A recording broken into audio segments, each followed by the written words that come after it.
आप देख रहे हैं कर्तव्य एवं निष्ठा का बयान, साहित्य और संस्कृति का बयान, समता की आवाज बयान टीवी।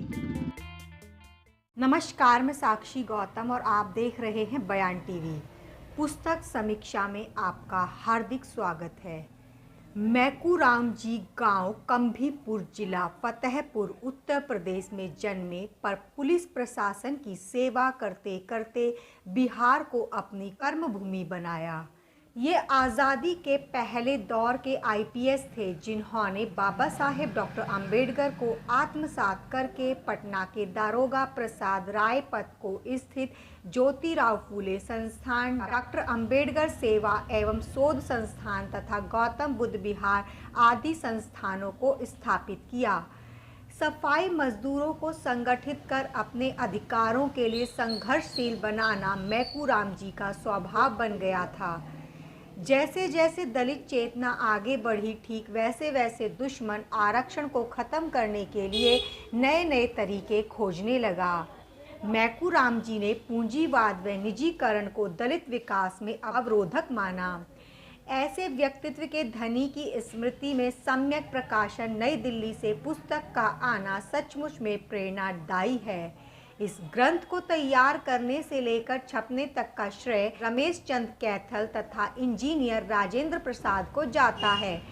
ग्रंथ के प्रारंभ में नीतीश कुमार मुख्यमंत्री बिहार, रमेश बैस राज्यपाल झारखंड, हेमंत सोरेन मुख्यमंत्री झारखंड, देवचंद ठाकुर सभापति बिहार विधान परिषद, अवध बिहारी चौधरी अध्यक्ष बिहार विधानसभा, जीतन राम मांझी पूर्व मुख्यमंत्री बिहार के संदेशों को स्थान दिया गया है।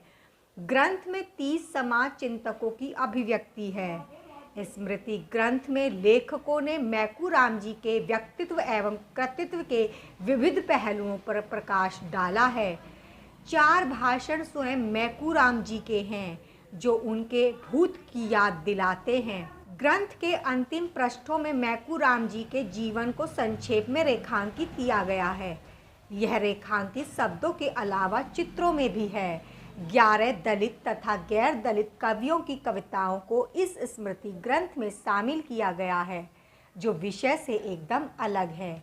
इन कविताओं के स्थान पर मैकूराम जी द्वारा संपादित पत्रिका दलित जागरण व अंबेडकर विरसा संदेश का मूल्यांकन किया होता तो अच्छा होता। इससे बिहार की दलित पत्रकारिता को बल मिलता। मैकूराम जी ने पुलिस सेवा प्रशासन के अलावा अनुसूचित जाति और अनुसूचित जनजाति कर्मचारी संघ बिहार का नेतृत्व भी किया। इनका कार्यकाल 1986 से 1995 के बीच रहा। अपने कार्यकाल में मैकूराम जी ने कुशल नेतृत्व से संघ को बहुत बड़ी शहादत दिलाई, जिससे संघ की चर्चा समूचे देश में हुई। विभिन्न प्रदेशों के कर्मचारी संगठनों के लोग मैकूराम जी से विचार विमर्श करने लगे। नेतृत्व व संगठनात्मक शक्ति मैकूराम जी ने मान्यवर कांशीराम से ग्रहण की थी। ये पहले बाम सेव के कार्यकर्ता रहे। संगठन चलाने व पत्रिकाएं प्रकाशित करने की प्रेरणा भी मैकूराम जी को मान्यवर कांशीराम से ही मिली थी। कर्मचारियों के हितों से संबंधित परिपत्रों की जानकारी और उनके लेखन तथा चिंतन क्षमता में अभिवृद्धि के लिए अनुसूचित जाति और अनुसूचित जनजाति कर्मचारी संघ की तरफ से दलित जागरण नामक मासिक पत्रिका प्रारंभ की। कुछ वर्ष के बाद इस पत्रिका का नाम बदलकर अंबेडकर विरसा संदेश कर दिया गया। संगठन की गतिविधियों के अलावा पत्रिका ने बाबा साहेब डॉक्टर अंबेडकर एवं बिरसा मुंडा के विचार को जन जन तक पहुंचाने वाली बिहार की यह पहली पत्रिका थी, जिसने 2 महापुरुषों के विचार को एक साथ प्रसारित किया। जिस देश में भीख लेने वाले ब्राह्मण को ऊंच और भीख देने वाले शूद्र को नीच समझा जाता रहेगा, उस देश में न समता आएगी और न कभी भाईचारा आएगा। जब तक समता और भाईचारा स्थापित नहीं होगा, तब तक हमारा भारत, रूस, चीन, जापान, अमेरिका, जर्मन नहीं बन सकता। जिस प्रकार ऊंची नीची भूमि अच्छी पैदावार नहीं दे सकती है और ऊंची नीची रोड गाड़ी को अच्छी गति प्रदान नहीं कर सकती, उसी प्रकार देश के ऊंच नीच का भेदभाव रखने वाले संसद और विधायक सदन में जाकर समाज का कल्याण नहीं कर सकते। ऐसी वाणी बोलने वाले का सितारा पहले उत्तर प्रदेश में दिखा और फिर बिहार में चमका, जिसे मैकूराम नाम से जाना गया, जिनके बचपन से ही जीवटता रही तथा तथागत बुद्ध व डॉक्टर अंबेडकर के विचार को गति देने के लिए संघर्ष। यदि रमेश चंद्र कैथल व इंजीनियर राजेंद्र प्रसाद ने इस ग्रंथ को प्रकाशित न करवाते तो मैकूराम जी जैसे समाज चिंतक की अस्मिता सदा के लिए अधूरी हो जाती। समाजशास्त्र का नियम है कि विचारक की अभिव्यक्ति का बार बार स्मरण न कराई गई तो विचारक मर जाएगा।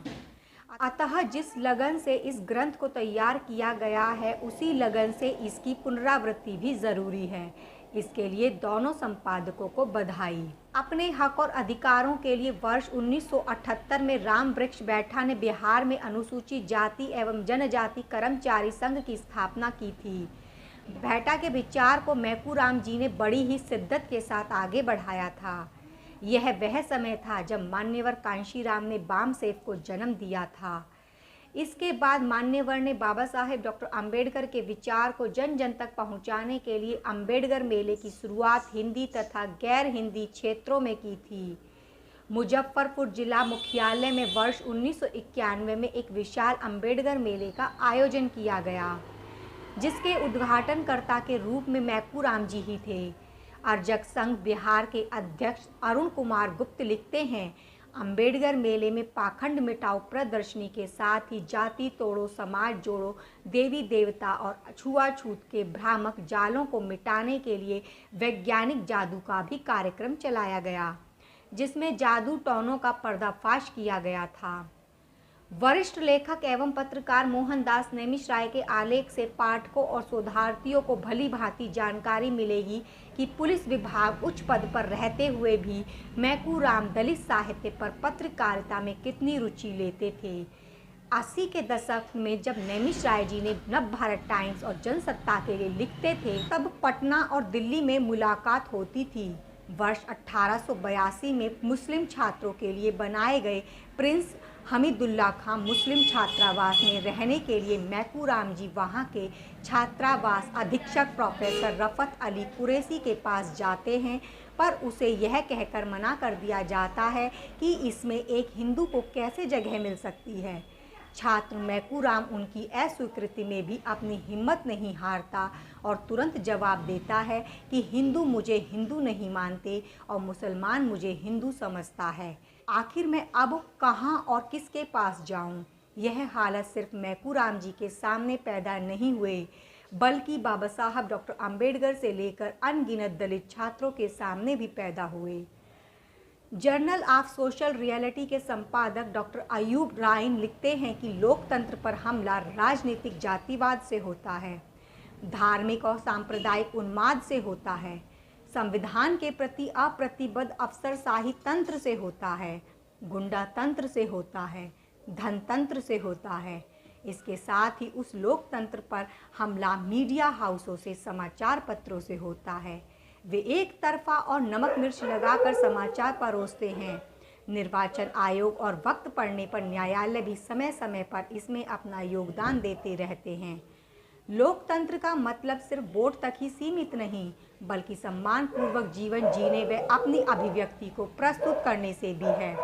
आज लोकतांत्रिक संस्थाएं पूर्ण रूप से अपराध व भ्रष्टाचार जैसे वायरस से संक्रमित हो गई हैं। ऐसे में लोकतंत्र को बचाना आसान नहीं है, लेकिन यह बहुजन समाज द्वारा प्रकाशित पत्र पत्रिकाओं के माध्यम से लोकतंत्र को बचाने की पहल जरूर की जा सकती है।